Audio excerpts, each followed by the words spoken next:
Hello, everyone, and welcome to the Starcraft Amateur Hour, sponsored by Starcraft.org semifinals of our first ever tournament. This whole tournament is sponsored by NVIDIA, as the winner gets an awesome GeForce video card with incredible stats on it. It's You a can play. GTX 460 awesome card. That's what it's called. The GTX 460 awesome card. If you want to look it up. Exactly, and that goes to the first place winner of this entire tournament. And for the second, third, and fourth place winners, there is the new StarCraft 2 novel, which is being given away. And also we have teamed up with SHOKZ Starcraft 2 Mastery Guide. Search him out. It's spelled SHOKZ. And he has a guide that is updated all the time. It's a one-time fee, and you go and you just keep reading up on the newest StarCraft. He updates it with like really competitive strategies, and like it's not like basic stuff. He's really into the community, and he really loves StarCraft. So it's not cheap or anything like that. And copies of that goes to each of the losers from the semi and quarterfinals. Semi and quarterfinals. Something like that. So we'll figure it out. We'll figure it out. Definitely the quarterfinals, maybe the semifinals.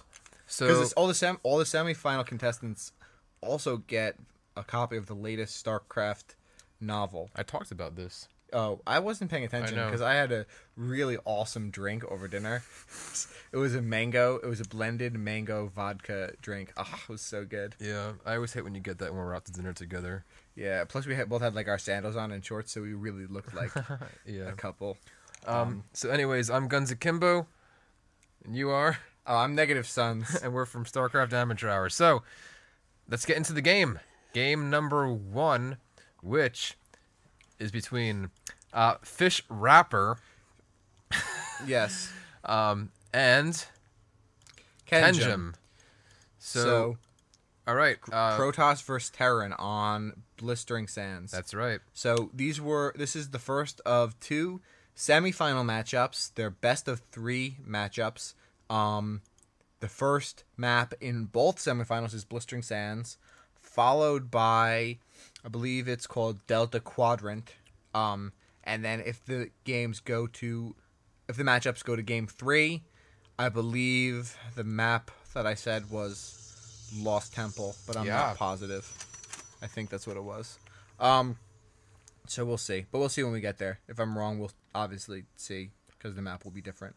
Yeah, it will be. And so, Fish Rapper, I guess he likes to rap fish. Yeah. Or rap about fish. Yeah, there you go. Yeah. Supply depot at the choke. Always a great idea to choke. To choke yourself on this map. Yeah. Okay, so this map is a map that's been around for a while, and it's a 2-player map. It has that really, really vulnerable backdoor, but it's covered by destructible rocks. And other than that, it has a really easy to take natural expansion, which is also really easy to defend. So macro games are pretty good in this map, but also the rush distance is pretty short between the 2 bases.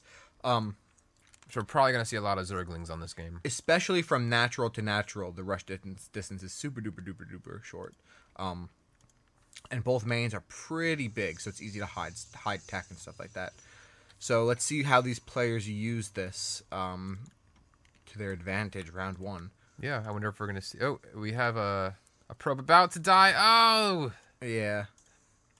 I guess that probe forgot that he was looking at things. Sometimes you get really caught up looking at such a wonderful construction as a barracks going up, where humans actually are pumped out of it. I mean, who wouldn't? Sometimes probes actually, even though you're telling them to move, they won't move because they run out of batteries. Oh, cool. Like, do you ever see that movie from I think it was the 80s, Batteries Not Included? Yes, please. That's not... I'd rather go anywhere but there.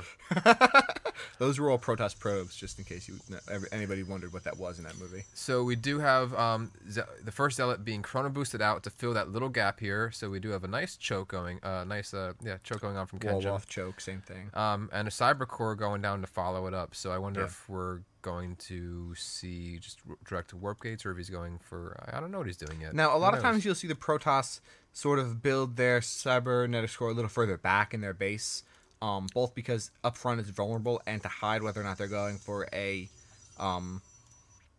some sort of tech build or just mass warp gates. Yeah. Clearly, if you see a Cybernetics core, you know at least that they have the ability to tech early. Well, this might be, you know, You can. it's a kind of, because going against the Terran, it's always weird because you know they're not going to get so much of their intel from trying to push up Yeah. this ramp because they're not going to. That's more of a Zerg's move. They're going to get their intel from the scans, and you know, going as a Terran player going against the Protoss, a lot of times the question is where exactly do I scan because they could be so spread out. You know, I mean, you already have pylon here, pylon there. Buildings can really be made anywhere. Yeah. Especially once warp gates are, you know, is completed, which is being researched now. Yeah, and it's hard to know. So maybe like a scan will go off in a different place, or maybe, you know, who knows. And I really think that it's crucial for Protosses to get that warp gate warp in immediately after the Cybernetics core goes down. It's just such a crucial upgrade. But also the Terran player has gotten his Marauder concussive shells upgrade, which is also a critical upgrade for the Terrans against Protoss because unless the Protoss has a large ranged army, the Marauders with concussive shells are just so good at just beating stuff with their concussive shells that concuss. And really, you know, those are good against stalkers, as far as I know. I think Marauders in general are good at beating stalkers, regardless of the concussive shells. And the concussive shells are awesome at allowing the Marauders to take on the unit that would normally be able to counter them, which is the Zealot, because the Marauders can so easily kite the Zealots across the map and then finish off the remaining stalkers. And so now Kenjum sending one probe out to get a little bit of idea, see if his opponent's expanded, see what unit combination is there. He does see the one Marine, one Marauder, nothing else. So I'm sure he's suspecting right now we're just dealing with a basic infantry push. And it'd be interesting to see how he responds directly to this. Yeah. It does look like he's going ahead with his plan, which was to get that robotics facility and get Immortals. His first Immortal is being made right now, which is pretty good. Last game we saw him use I think it was this player. This is Kenjum, right? Yep. I'm pretty sure we saw him last game use a really strong early mid push with some Immortals, and it looks like he's doing a very similar build here. But I'm not sure how against I'm not sure if the Immortal build is going to work so well because right now we have 3 barracks. Only one has a tech lab. The rest have reactors. So we're going to see a very, very marine heavy build at this point.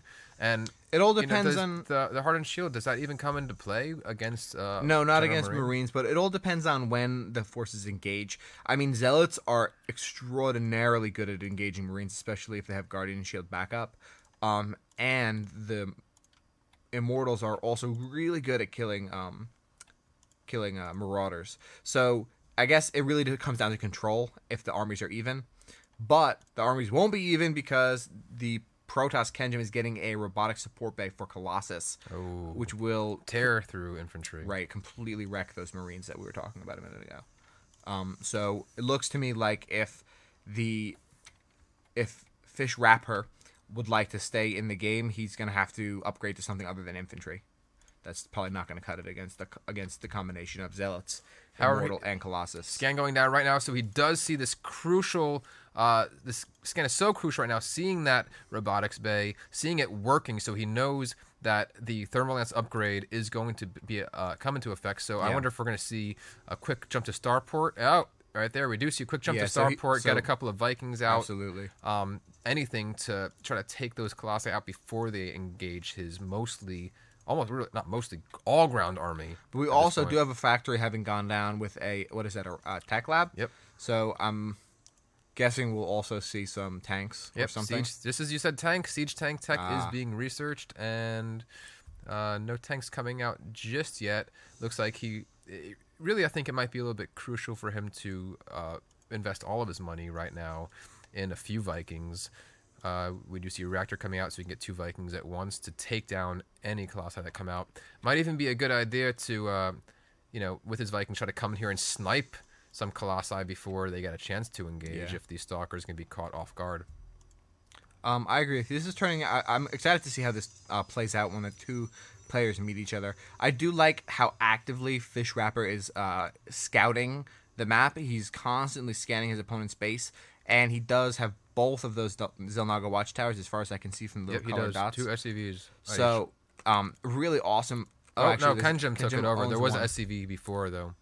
I do really like how active he's being about, having vision of the map. So, that really just helps because now he's aware of those Colossus. He was aware of them in enough time to get the counter out. So, hopefully that pays off for him. Yes, and we do have Vikings coming out. 2 Vikings coming out just at the time the first Colossus is coming out. So, I think Fish Wrapper is in a very good situation right here. Really because of all of his scouting information. But Kenjim finally bringing an observer out to see exactly what he's dealing with. But, however, we do have... a massive difference in army. Oh, actually, really? it's not that. It's pretty not small that now. big, actually. 6. What was I looking at? I don't know. I think That's your weird. fantasy in your head. Fantasy in my head. Yeah. There's a lot of fantasies in our heads. Yeah. There's a lot of fantasies in my head. I know. I don't even want to get into it. Yeah, I'm sure. But well, I mean, Kenjim with a good 10-ish food lead on and off as he warps in and more and more units. Yeah, and so we are going to see a push with just 1 Colossus right now. I would really love to see this the leg speed upgrade too come into play, especially against those Marines to close that distance. I think, does he have leg speed upgraded or no? Not at all. No, he does not have it upgraded yet. And so, I mean, when these two armies meet, which looks like they're not going to meet right now, I guess something scared him to pull him back. Did he see anything in particular? Or No, I mean, a lot of times in games like this where you're playing for a prize like this awesome GeForce card that all these players are competing over, you tend to play a little bit more cautiously and a little bit more carefully in general. So where you might rush in with a strike force in a normal game or do a push, you might delay it a little bit, which sometimes is the wrong decision. A lot of times it's the wrong decision. Actually, you got to go with your instincts. Yeah, that's true. And we haven't seen that a good amount of people kind of like fighting their instincts of just being a little scared. But now these Vikings coming dangerously close to that Colossus, those Stalkers almost got in range to just fight them right there on their own terms, but no, those Vikings pull back. They know they need to keep alive. It's crucial to get this Colossus down at the exact moment that those armies meet. Yeah, and to engage now with all the Stalkers and Sentries would just be a waste of those Vikings, to be honest. And so we do have a command center finishing for Fish Wrapper. He does want to expand. He knows that after this engagement, if he does survive it, that it is now into a much bigger macro level game, and these rocks are going to fall so quickly with this Colossus just banging at it. Both players, with its laser eyes. Both players still on 1 base, as you mentioned, pretty late in the game. That I've been seeing a lot in this tournament is players just building up off of 1 base, unwilling to take that risk of that first expansion. And Fish Wrapper just biding his time right now, waiting for that crucial moment. The Sieging his tanks are sieged up, but they're army back too far. Right. The army of Kenjin is hopefully just going to bypass those tanks entirely. Hopefully not going to get pulled into fighting on tanks on their own ground. He has a clear shot at the SCVs and vulnerable worker line of the Terran. He doesn't have to fight those tanks at all in their current position, and it looks like tanks are trying to repositioning, which is really so much time lost. And 1 tank going down in that time, he's gonna get the second one with these Stalkers. Most likely, this has gone so badly. He does get Fish the Wrapper. Colossus. He does get the Colossus finally, but he has lost his entire army, and he knows it. So it's GG from Fish Wrapper. All right. Well, we are going to go on to game 2 of Kenjim versus Fish Wrapper. Oh man, that Mexican food was so good. Yeah. Oh, I want another drink. No.